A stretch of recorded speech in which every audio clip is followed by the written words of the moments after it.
Voyageurs. Bonjour René Lévy. Bonjour. Et merci d'avoir accepté notre invitation. Vous êtes philosophe, auteur notamment de La Divine Insouciance, consacrée à l'œuvre de Maïmonide, et plus récemment La Mort à vif, essai sur Paul de Tarse, 2 livres publiés aux éditions Verdier, qui a récemment par ailleurs fait paraître votre traduction à noter du 2e chapitre des Maximes des Pères, à vote et ses commentaires. Et si j'ai le plaisir de vous recevoir cet après-midi, c'est pour parler d'une série de soirées d'hommage et de journées d'hommage rendues à partir de demain au Centre européen de judaïsme à Paris, un hommage rendu à votre père, le philosophe Benny Lévy, Zichrono Livracha, disparu il y a tout juste 20 ans.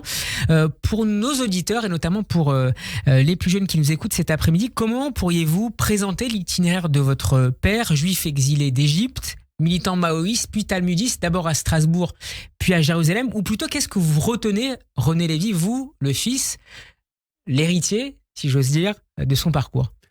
D'abord, pour commencer, je citerai Montaigne, qui, lorsqu'il décide de faire son portrait, il dit « Je ne peins pas l'être, je peins le passage ». Et c'est exactement cela que je retiens de mon père, c'est le passage. Ce long passage à travers le maoïsme, la dissolution, après la gauche prolétarienne, les cercles socratiques, son enseignement à l'université. C'est tout ce passage jusqu'au grand final à Jérusalem et son retour au judaïsme. Est-ce qu'il y a un fil rouge dans cet itinéraire? Est-ce qu'il y a une quête profonde qui l'a animé en cherchant parfois des réponses différentes? Oui, bien sûr. Une quête l'animait, c'était d'abord, dans un premier temps,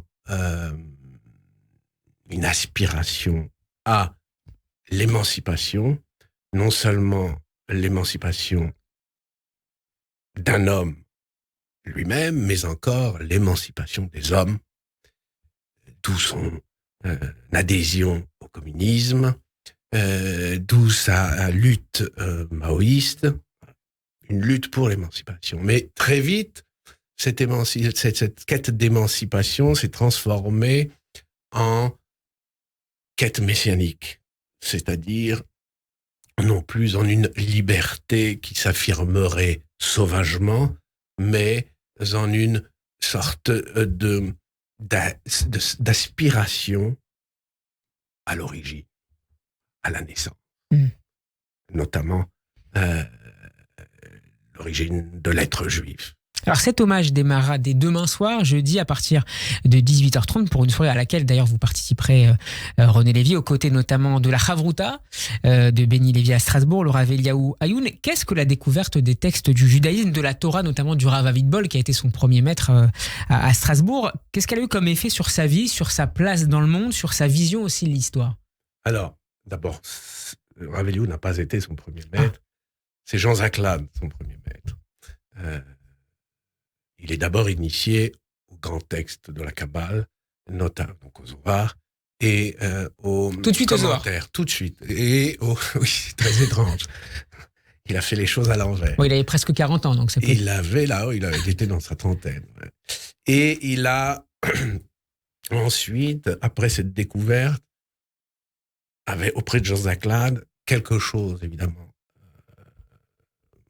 était encore déficient, c'était sa pratique. C'est-à-dire, qu'est-ce que dans l'existence, son engagement juif devait modifier?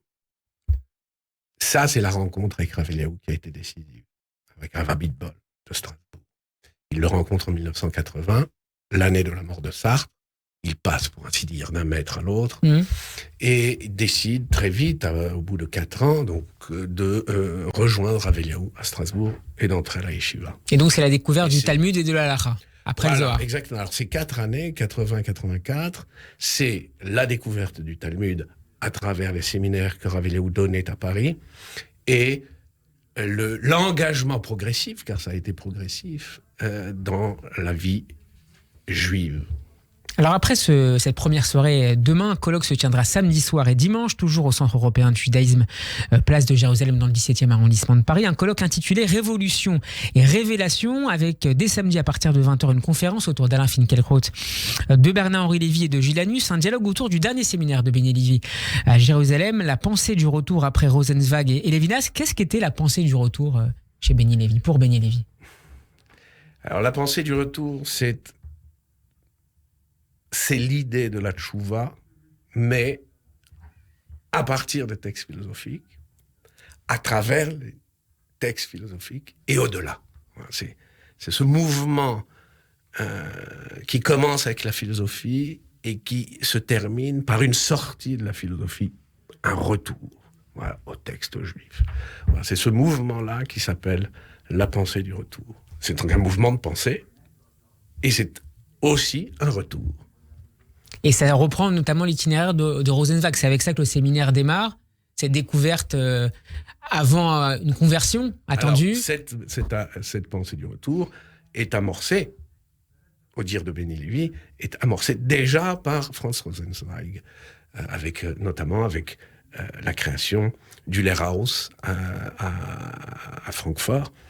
Et ensuite, avec Lévinas, évidemment, prolongé, si je puis dire, par Lévinas. Articulé toujours autour d'événements terribles dans l'histoire de l'humanité, la Première Guerre mondiale d'abord, puis la Seconde Guerre mondiale pour Lévinas, avec l'idée que après une telle horreur, il fallait découvrir un autre horizon, ne pas Alors chez Lévinas, c'est faux, parce que c'était déjà le cas avant la guerre. Les premiers textes des années 30 sont déjà très explicites. Mais la Shoah, l'extermination des Juifs, a été un événement évidemment décisif, mais c'est en même temps, pour Lévinas, une révélation du miracle de l'existence juive, de sa permanence en dépit des massacres et des solutions finales.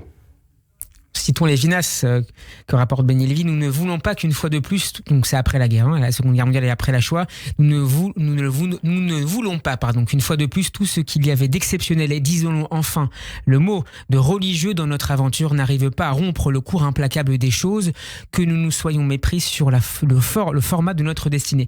René Lévy, les textes de ce séminaire ont été récemment publiés chez Verdier, un livre d'enseignement absolument formidable, puissant, tranchant, et j'ai notamment relevé ces quelques phrases troublantes là aussi d'actualité. Nous sommes en octobre 2002, pendant les années de la seconde intifada.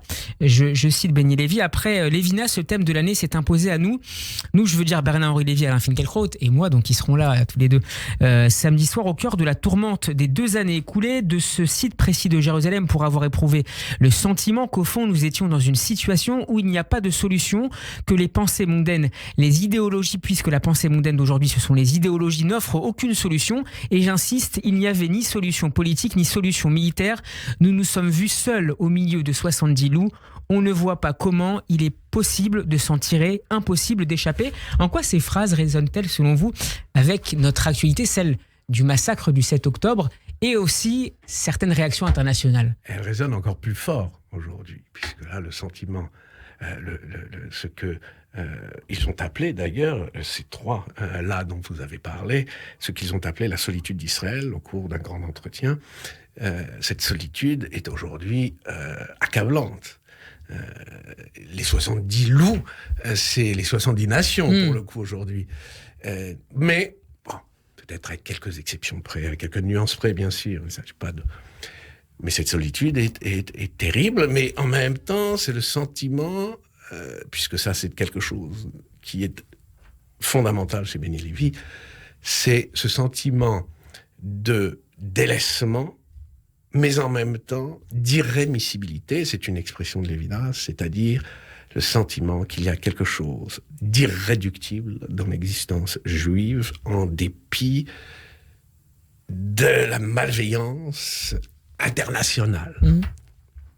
Hier, Bernard Olivier était à votre place pour un entretien et je lui ai posé la question. On a parlé un petit peu de cette soirée de samedi soir et je lui ai demandé quel aurait été selon lui le regard qu'aurait porté Benny Lévy sur les événements que nous vivons depuis maintenant plus d'1 mois. Il m'a répondu qu'il aurait eu certainement, à partir des textes, une vision assez pessimiste un regard assez pessimiste sur les événements que nous vivons.